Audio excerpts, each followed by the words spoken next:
ठीक से चलो, मिलना चाहो तो यहीं मिल जाएंगे, कहीं दूर थोड़ी जाना पड़ेगा जी। सत्य स्वरूप दास जी गुजरात से। श्री हरिवंश, जय श्री राधे। राधे राधे महाराज श्री। महाराज श्री, प्रेम और दासत्व क्या है?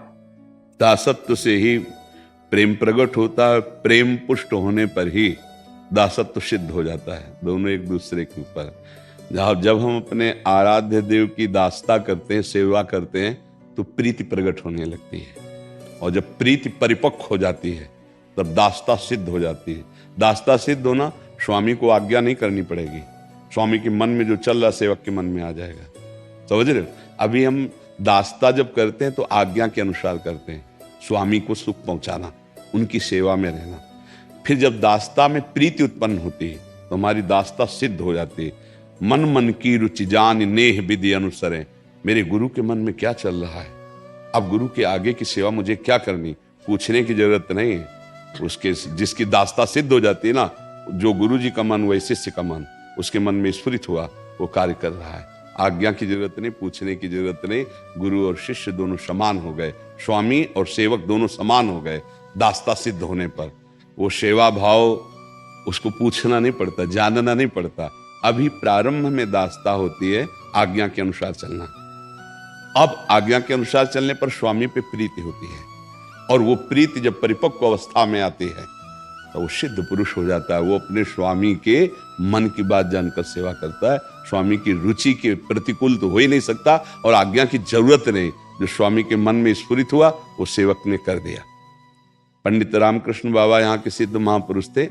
एक बार उनकी दाढ़ दर्द कर रही थी, डॉक्टर आया, बोला महाराज जी कौन सी दाढ़ दर्द कर रही थी? उनकी सेवा में कृपा सिंधु बाबा रहते थे, तो उनका उनसे पूछ लो।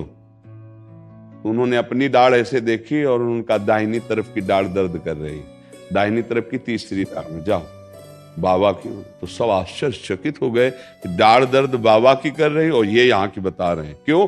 तन्मयता था, बाबा की सेवा में इतनी तन्मयता थी कि बाबा की पीड़ा उनकी पीड़ा, बाबा का सुख उनका सुख। समझ रहे ना?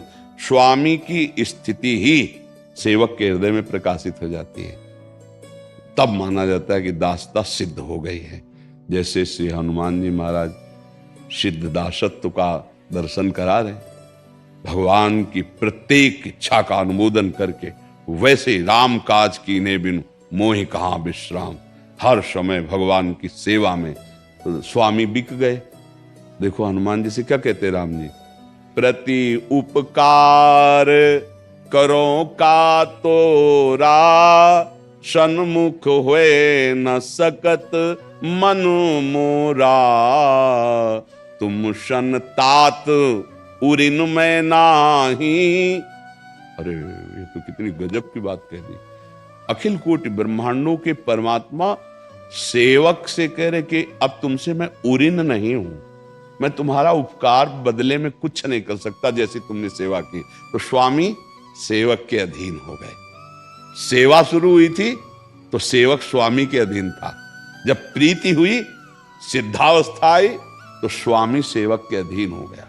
सही पूछो तो स्वामी में सेवा की वृत्ति पैदा कर दे, उसे कहते। जैसे आप सुना होगा कि भगवान सेननाई बन करके पैर दबाने के लिए गए। आपने सुना होगा माधवदास बाबा की लंगोटी स्वयं भगवान धो रहे हैं। क्या हुआ? इतनी परिपक्व सेवा हुई कि स्वामी सेवा में लग गया आके।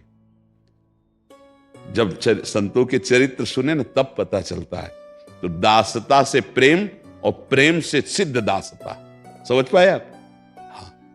अगर दास्य भाव है और प्रीति हो जाए उसी दास्य भाव में, तो जो स्वामी सामने जिनकी दासता करते हैं वही हृदय में छा जाएगा, दूसरा कोई नहीं। जो वहां वो वहां। एक बार हनुमान जी महाराज से भगवान वशिष्ठ जी ने सभा में पूछा कि हनुमंत लाल तुम कौन हो? तो समझ गए ज्ञानियों का प्रश्न ज्ञान से ही उत्तर मिलता है। तो उनका शरीर भाव से मैं दास हूं जो सिंहासन में विराजमान है,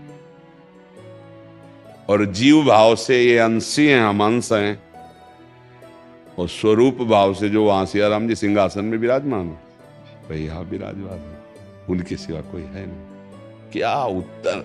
देह भाव से सेवक स्वामी, अंश भाव से अंशी अंश, और स्वरूप भाव से जो वहां वो यहाँ, कोई अंतर नहीं। ये परिपक्व अवस्था है।